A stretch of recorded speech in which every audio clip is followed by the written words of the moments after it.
Habari. Hadithi kutoka kitabu cha Sunna An-Nasai, hadithi 3960.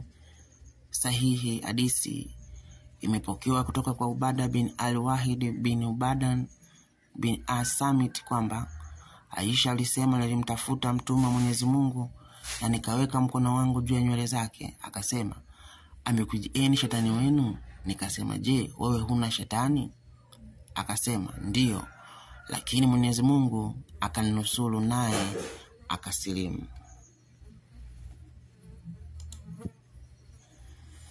Hadithi kutoka kitabu cha Mishkat al-Masabahai, hadithi ya 67. Sahihi. Hadithi inasema, bin Masudi alipokea kutoka kwa mtume wa Mwenyezi Mungu kuwa alisema, hakuna yeyote katika ninyi ambaye hana mshirika wake katika majini na mshirika wake katika malaika waliowekwa juu yake.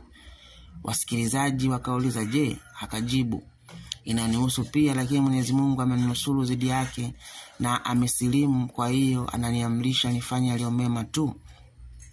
Ndugu zetu Waislamu, Muhammad anatueleza kwamba jini anaye na shetani pia anaye, lakini tofauti ya jini wa Muhammad na shetani wa Muhammad ni kwamba jini wake Allah alimsaidia akasilimu, maana akawa Muislamu.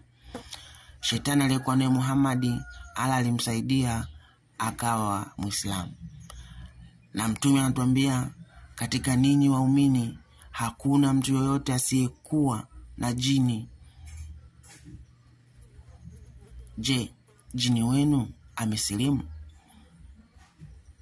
Kumbe tunaona katika historia shetani ni ndugu wa Waislamu, maana kila shetani ana Muislamu na kila Muislamu ana shetani.